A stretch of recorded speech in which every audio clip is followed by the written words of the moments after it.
AP అసెంబ్లీలో BC రిజర్వేషన్ల అంశంపై కీలకమైన చర్చ జరిగింది.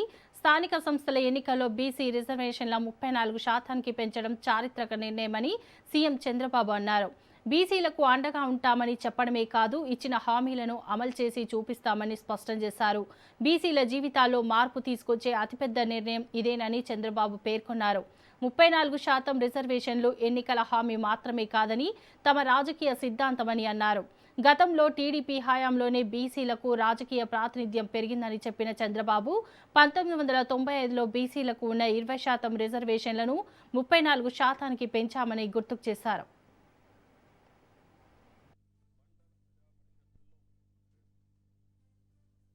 బీసీల సంక్షేమం ఈరోజు కూడా ఎన్డీఏలో మేమందరం కలిసిన తర్వాత పూర్తిగా సహకరించారు.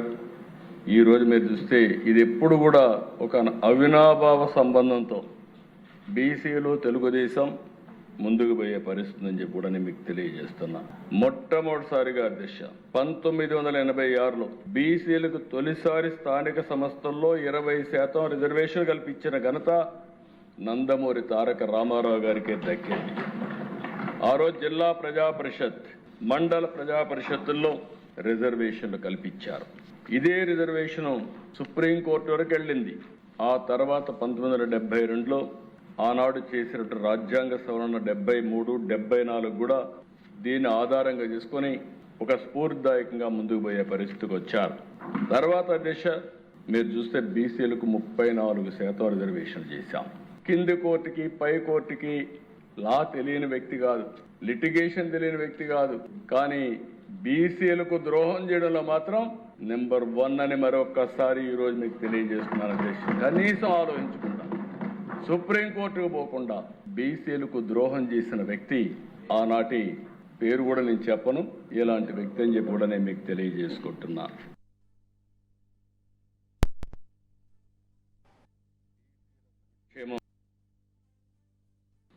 ఎంత వీలైనంత తొందరలో అంత ఎన్నికలు పెట్టుకోవాలి. 16వ ఆర్థిక సంఘం ఉంది, గ్రాంట్ రావాలి. గ్రామీణ ప్రాంతాలకి ఈ సంవత్సరం 2300 కోట్లు వస్తుంది. పట్టణ ప్రాంతాలకి 1562 కోట్లు వస్తుంది. ఈ రెండు కలిపితే 3862 కోట్లు కేంద్రం నుంచి మనం తెచ్చుకోవాల్సిన అవసరం ఉంది.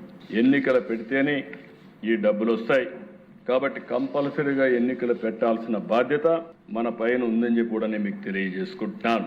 అందుకే ఈ కుండే మెంబర్స్ అందరినీ కోరుతున్నా, ఏదైతే స్థానిక సంస్థల ఎన్నికల్లో కూటమి తరపున అందరినీ కోరుతున్నా, సరైన అభ్యర్థుల్ని ఎంపిక చేయండి, సరైన నాయకత్వాన్ని ప్రోత్సహించండి, భావి తరాలకు అవసరమైన నాయకత్వాన్ని తయారు చేసే బాధ్యత మీది. అలాంటి బలమైన పునాదులేసి వెనుకబడిన వర్గాల నుంచి ఒక మంచి నాయకత్వానికి శ్రీకారం చుట్టే విధంగా ఈ సభ కూడా ఆమోదించవలసిందిగా మిమ్మల్ని అందరినీ కోరుతున్నా. పూర్తి సహకారాన్ని వలసిందిగా ప్రతి ఒక్కరికి విజ్ఞప్తి చేస్తున్నాను. ఇలాంటి హిస్టారికల్ సమయంలో అయినా అపోజిషన్ వస్తుంది అనుకున్నాను. ఇది ఒక హిస్టారికల్ సమావేశం అధ్యక్ష.